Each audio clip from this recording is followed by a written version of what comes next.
All right, welcome back. We have got another pistol out on the range today for review, this time in the form of a Tisas 1911. So definitely my playlist is 1911 thin.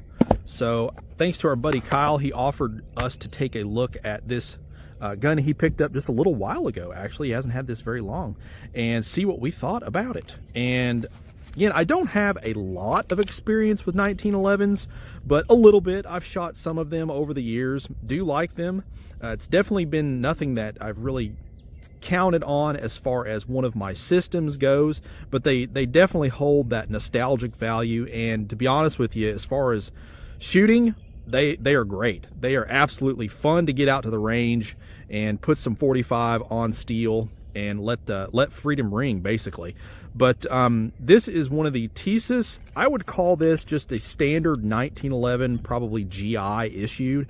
It is a forged 1911 frame and slide, has Series 70 internals, of course standard 1911 magazines, and overall the fit and finish is very nice. This has kind of like a I guess maybe like an earth brown Cerakote finish to it that is done very, very well. There is no like nicking. The finish on the steel is very clean cut. There's no divots or anything like that. So the Cerakoting, the coating is done very nicely. It comes with two different style of grips in the box. The wrench, you get a lock, of course, and two 8-round Mekar mags. So that's a really nice touch. Tools are included up here.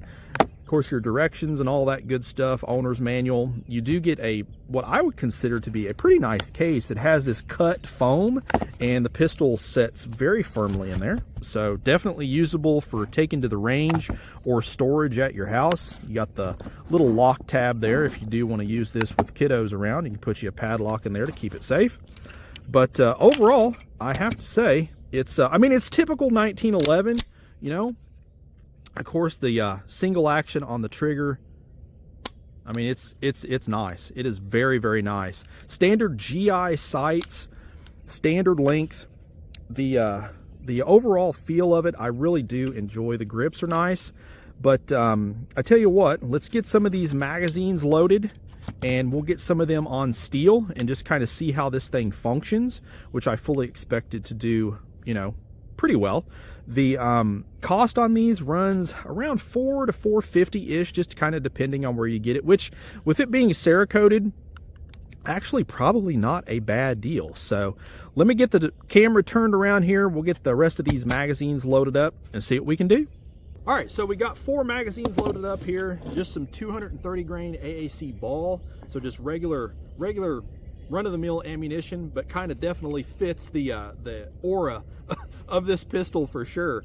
But one thing I wanted to point out, I have not shot this yet, so this is the first time actually I've really had it out of the box and looked it over closer.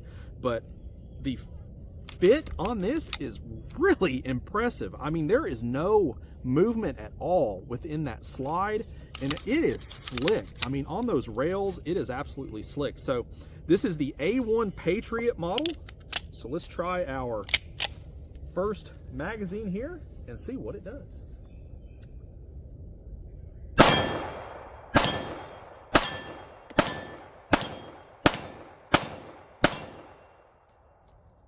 Nice.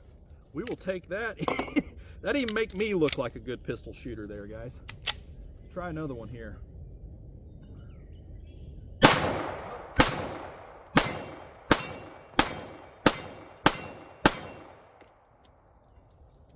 You know, the trigger on a 1911 it's undeniable. I mean, just how crisp they are and how easy they are to shoot with the weight of a 1911. I mean, it's basically point and pull the trigger and you hit your target.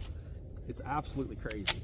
So definitely fun to shoot if you've never really dived or dove into the 1911 world.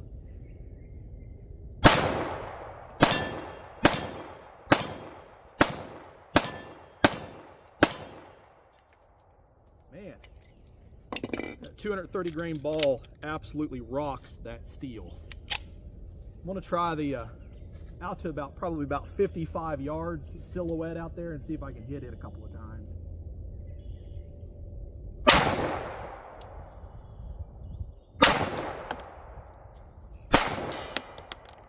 one.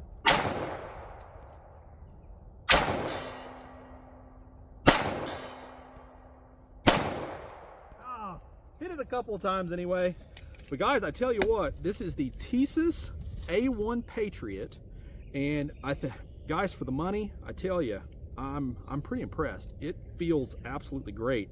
I think most impressive part about this is just the fit and finish on the slide itself. I mean, there is, I can't really believe it. There is no movement at all, hardly at all. I mean, I've actually had a Springfield way back in the day that had more movement and play in the slide than what this one does. And it is, I mean, it glides like butter. So if you're in the market for a 1911, don't turn your nose up at one of these. Definitely go check them out. Run one if you can, and see what you think. Let me know down in the comments if this might be something you might be interested in buying, and definitely interested to hear your all's comments, thoughts on that. If you got any questions, otherwise, please like, share, and subscribe. And always shoot straight.